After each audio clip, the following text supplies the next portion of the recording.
Terjebak satu malam yang indah. Bab 140. Mas, kaget Ernia, yang gagal menutup gamisnya. Sebab sang suami sudah menguasainya terlebih dahulu. Dan Ernia tak bisa menolaknya sama sekali. Membiarkan pemiliknya menikmati semua yang dia punya. Tapi, baru saja awan hendak mendaki, tiba-tiba Moon berbalik badan dengan mata yang terbuka. Menatap sang ayah dan ibu yang sedang menyatukan nafas mereka. Mama. Suara Moon membuyarkan kegiatan mereka berdua. Dan sontak, melihat ke arah Moon, yang sudah berada di tepian ranjang. Moon, pekik Ernia kencang dengan mata membeliak. Sebab gadis kecil itu sudah benar-benar di tepian ranjang. Awan melompat cepat, dan Ernia berteriak seraya membungkam mulutnya. Sebab Moon sudah terlebih dahulu merosot tubuhnya. Beruntung, Awan berhasil jatuh lebih dulu ke lantai. Dan Moon terjatuh di tubuh sang ayah. Bayi kecil itu terkekeh saat sang ayah memeluknya dengan nafas yang hampir saja terputus. Ernia merangkak dan segera melongok ke arah bawah. Lalu bernafas lega saat melihat Moon yang sedang mencakar-cakar wajah sang ayah. Dengan bahasa bayinya, "Ya Allah." Ernia mendesah lega. Melihat bayinya baik-baik saja. "Tenang, sayang. Karpetnya tebal, kok. Kalaupun jatuh, insya Allah nggak akan sakit," ujar Awan, seraya menepuk karpet alas ranjang tidur mereka. Ernia tersenyum, lantas ikut turun dan rebah di atas lengan suaminya. Moon tergelak, duduk di dada sang ayah. Melihat sang ibu ikut tersenyum menatapnya. Gadis kecil Awan terlihat sangat menggemaskan. Dia tampak bahagia di rumah barunya. "Ranjangnya lipat saja kali, Mas." "Biar aman," ujar Ernia. "Nanti tambah kasur lagi aja, sayang. Sama pengaman buat di pinggiran ranjang," sahut Awan. "Terserah Mas Awan aja, deh." "Keinget Kinan dulu," balas Ernia dengan wajah yang sedih. Awan membelai pipi istrinya, dan mengecup keningnya. Ernia mengeratkan dekapannya. Dan Moon merangkak turun, lalu merengek ke ibunya. Ernia tertawa, saat Moon menarik-narik pakaiannya. Awan ikut tersenyum, sebab tahu apa yang diinginkan putri kecilnya itu. Pria itu segera bangkit dan mengambil bantal. Lalu memberikan ke istrinya, agar istrinya merasa nyaman saat menyusui bayinya. Kamu Moon. Tahu aja kalau ayah kepengen." "Diduluin deh," celetuk Awan, seraya membelai kepala bayinya yang sedang kehausan di depan dada sang ibu. Ernia tak menjawab apapun, hanya tersenyum geli, mendengar kalimat dari suaminya. "Tercinta." Awan gemas sekali rasanya. Dan hanya bisa menciumi puncak kepala bayi Moon. Moon dengan bahasanya, hanya menggeram-geram, seraya memegangi dada ibunya. Membuat Awan semakin gemas melihatnya. "Kenapa Moon? Takut ayah ambil jatahnya?" "Nanti ya, buat ayah semua itu."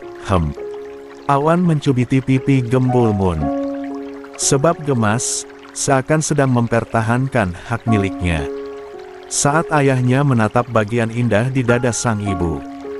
Membuat Ernia tertawa, saat ayah dan anak mengobrol dengan bahasa mereka. Awan mencubit hidung mancung Ernia. Sebab merasa tergoda, dan justru istrinya meledeknya. Moon melirik sang ayah, saat pria dewasa itu menatapnya dengan lekat. Dan saat Moon tersenyum, Awan tertawa, sebab memang bayinya sangatlah menggemaskan. "Cepat Moon, gantian ayah," ujar Awan. Yang membuat Ernia semakin tertawa melihat ekspresi suaminya yang terlihat begitu gemas. Sebab hasratnya tertahan. Demi anak kesayangan mereka, Ernia membelai pipi suaminya, dan mengunci tatapan mereka sejenak. Hovyu, bisik Awan, seraya menatap lekat wajah cantik sang istri. I love you too, Mas Awan. Ernia membalasnya dengan suara yang begitu lembut. Dan mereka terdiam, membiarkan bayi Moon menikmati asupan nutrisi yang harus didapat dari sang ibu. Hingga akhirnya bayinya itu pulas tertidur kembali. Begitupun dengan Awan dan Ernia, yang ikut terlelap memeluk bayi mereka. Hingga sebuah ketukan dari arah pintu membangunkan Awan. Pria itu membuka matanya. Dan saat melihat istri dan putrinya terlelap, Awan tersenyum, lalu mencium kedua pipi dua wanita yang dia sayangi itu. Lalu bangkit dan berjalan ke arah pintu. Awan membuka pintu itu, dan ada Rani yang berdiri di sana. "Kenapa, Ran?" tanya Awan. "Makanan sudah siap, Pak. Mau makan sekarang atau nanti saja?" ujar Rani, yang dititahkan kepala pelayan di rumah Awan. "Ibu sedang tidur. Moon juga tidur. Jadi, nanti saja, kalau kami lapar kami turun. Kalian makan saja dulu, ya." Awan menjelaskan kepada asisten putra sulungnya itu. "Siap, Pak. Kalau begitu kami duluan," sahut Rani, seraya berbalik badan dan beranjak. Dari kamar majikannya, Awan kembali menutup pintu kamarnya. Dan saat kembali ke tempat semula, di mana istri dan anaknya tidur di karpet, Ernia sudah membuka matanya, dan hendak memindahkan bayinya. Awan membantunya, merapikan kasur untuk Moon. Lalu mereka kembali tertidur. Sebab memang diakui, jika mereka lelah sekali rasanya. Beberapa hari di kota kediaman Kek Bara, menyelesaikan semua urusan. Melimpahkan semua urusan ke orang-orang yang benar-benar amanah dan bisa mereka andalkan. Mencari orang seperti itu, di zaman sekarang, pastilah sangat sulit. Oleh sebab itu, Awan dan Ernia benar-benar bekerja dengan ekstra. Agar merasa nyaman dan aman saat meninggalkan itu. Semua menyerahkan kepada orang yang tepat. "Ki, mau main ke rumah Papa Riko, enggak?" tanya Awan keesokan paginya. Besok lagi deh, iya. Badan masih capek, pengen main sama adik-adik dulu," sahut Kinan, sedikit malas untuk kemanapun. Sebab memang masih terasa lelahnya badan. Setelah perjalanan jauh mereka, "Apa biar papa sama ibu Ola yang main ke sini? Kalau iya, biar ayah kabari mereka. Kalau kita sekarang sudah tinggal di sini," kata Awan, seraya duduk mensejajari putar sulungnya. "Jangan dulu, Mas. Aku juga masih pengen bersantai dulu di rumah. Linda juga belum aku kabari kalau kita sudah di sini." Badan masih capek, sangga Ernia, yang datang dari arah dapur membawa kudapan ringan dan minuman segar. "Mau pijat? Mas Awan punya tukang pijat langganan, khusus buat badan yang capek-capek," sahut Awan. "Wah, boleh tuh. Kakek juga rasanya pengen diurut badannya, Wan. Panggil Gi, nanti kakek yang duluan tapi, ya." Kek Bara yang baru bergabung ikut menimpali obrolan mereka. Awan tertawa kecil, begitupun Ernia, yang ikut tertawa mendengar keinginan sang kakek. Jadilah Awan menghubungi tukang pijat langganan keluarganya. Sopir pribadi Awan yang menjemputnya, untuk dibawa ke kediaman besar Awan. Dan benar saja, orang pertama yang dipijat adalah Kek Bara. Pria sepuh itu sampai tertidur pulas saat tubuhnya diurut dengan perlahan. Sampai tukang pijatnya tidak berani membangunkannya. Sebab Kek Bara sampai mendengkur keras. Jadilah Ernia yang membangunkan sang kakek. Setelah hampir 90 menit Kek Bara dipijat. Gantian Kinan, lalu Al dan Cia. Terakhir bayi Moon, baru Ernia. Awan tidak mau dipijat. Dengan alasan geli kalau kulitnya diurut-urut. "Pak, Mas Rangga sama istrinya juga Pak Daniel ada di depan," ujar asisten rumah tangga Awan yang baru. Sebab, sejak kejadian Bo Inem itu terkuak, Awan meminta semua asisten untuk diberhentikan dan mengganti dengan asisten yang baru. Meski begitu, mereka dibekali pesangon untuk 6 bulan kerja saat meninggalkan rumah besar Awan. Yang sekarang semuanya orang baru, termasuk satpam dan sopir. Orang-orang kepercayaan Awan yang mencarikan asisten dan sopir. Juga tukang kebun yang bekerja di rumah Awan. Mendengar paman dan sepupunya datang, Awan segera bangkit dan menyambut mereka. Ada haru bahagia terlihat dengan pertemuan mereka. Terkhusus Om Daniel, yang kini tampak terlihat lebih bugar dan sehat. "Sudah sampai saja kalian," ujar Awan, seraya mengajak mereka untuk masuk ke rumah yang sebelumnya pernah ditempati oleh Rangga dan sudah direnovasi oleh Awan. Suami Ernia sengaja menghubungi orang-orangnya untuk merombak rumahnya, agar tidak seperti yang dulu. Dia tidak ingin Ernia merasa diberikan rumah bekas tinggal sang kakak. Padahal Ernia tak pernah protes dengan itu semua. Tapi Awan selalu tahu perasaan wanitanya. Sebab itu, Awan ingin memberikan yang terbaik untuk istri tercintanya.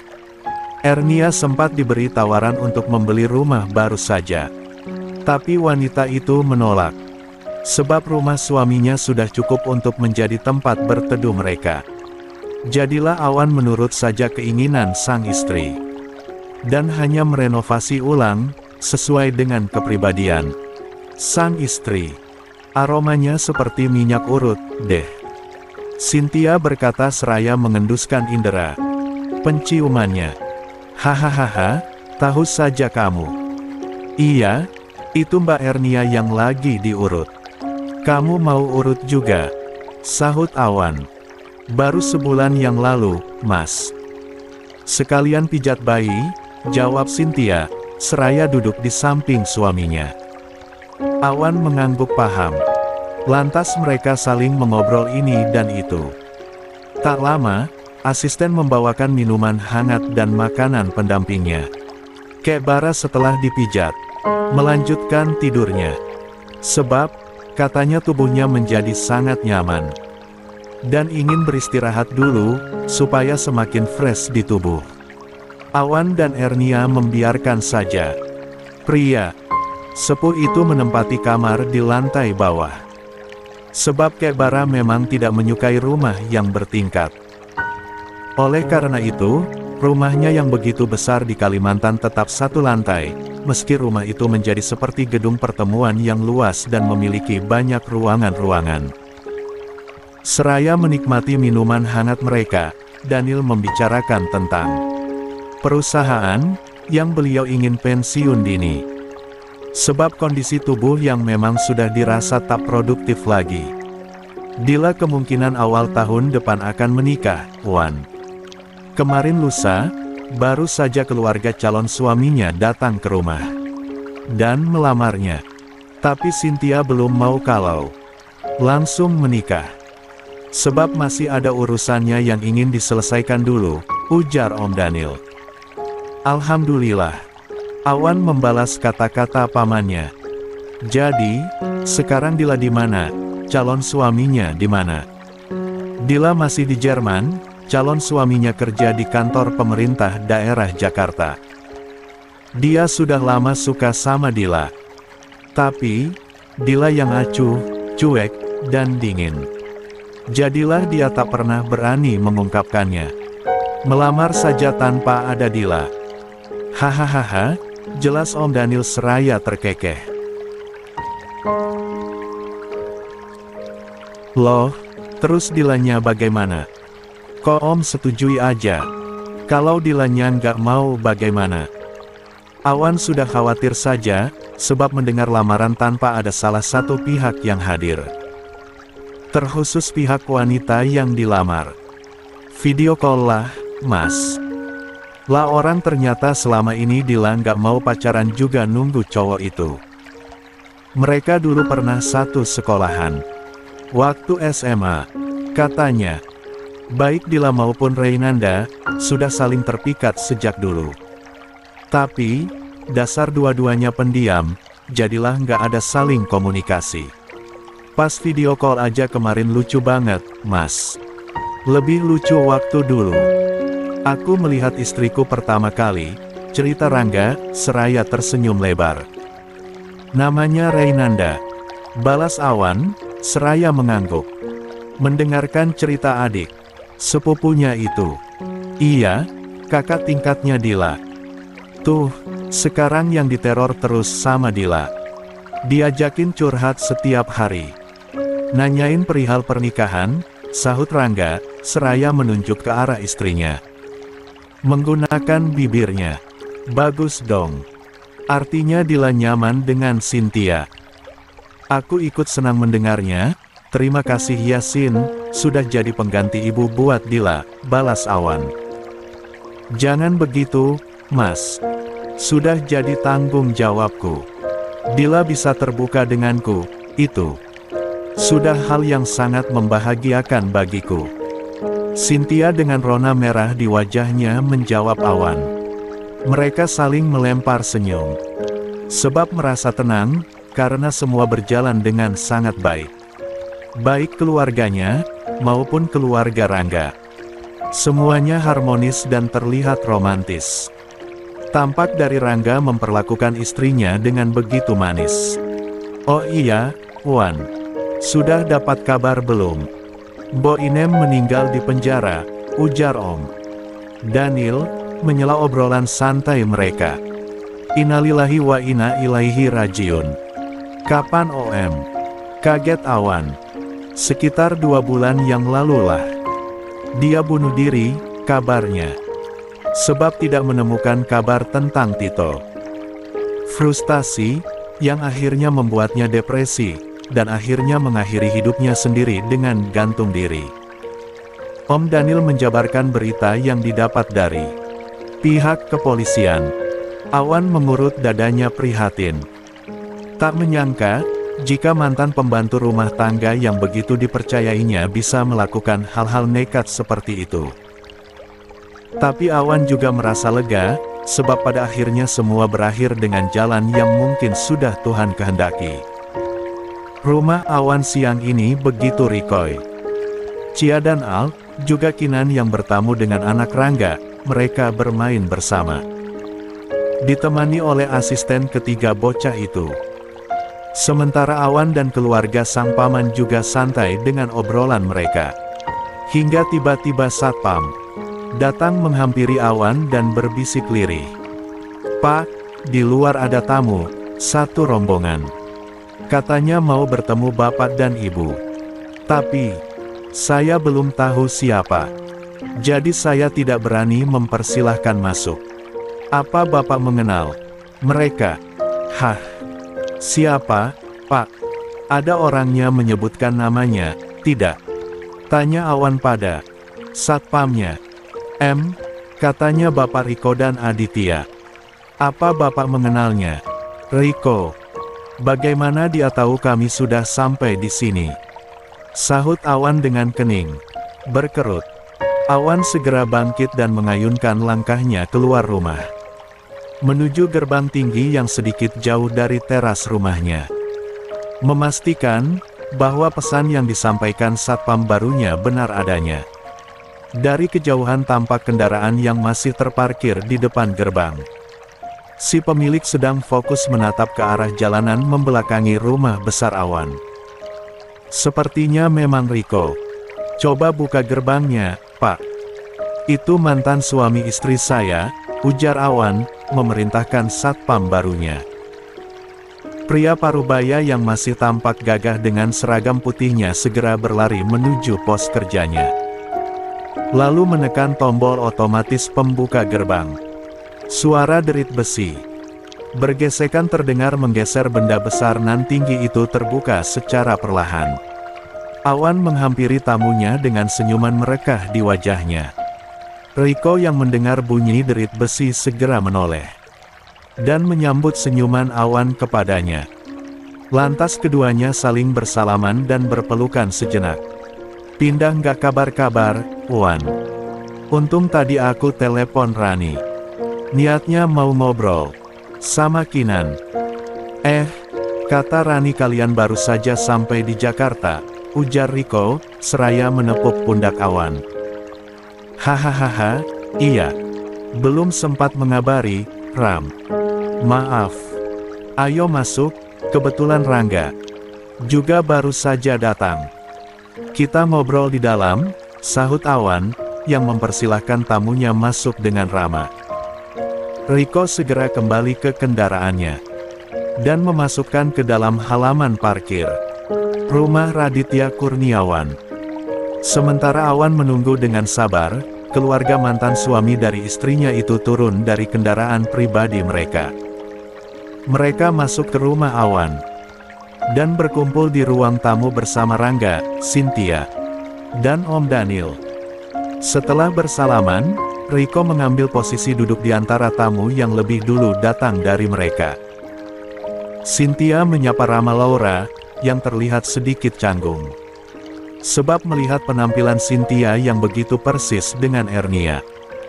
Loh, Riko tamu rupanya, sapa Ernia, yang datang dari kamar tamu, seusai dirinya dipijat.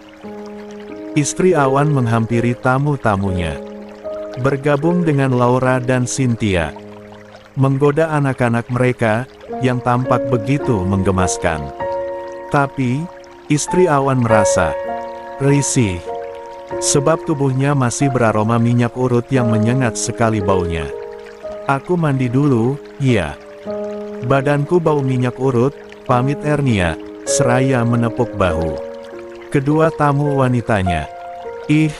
Nggak apa-apa kali, Mbak.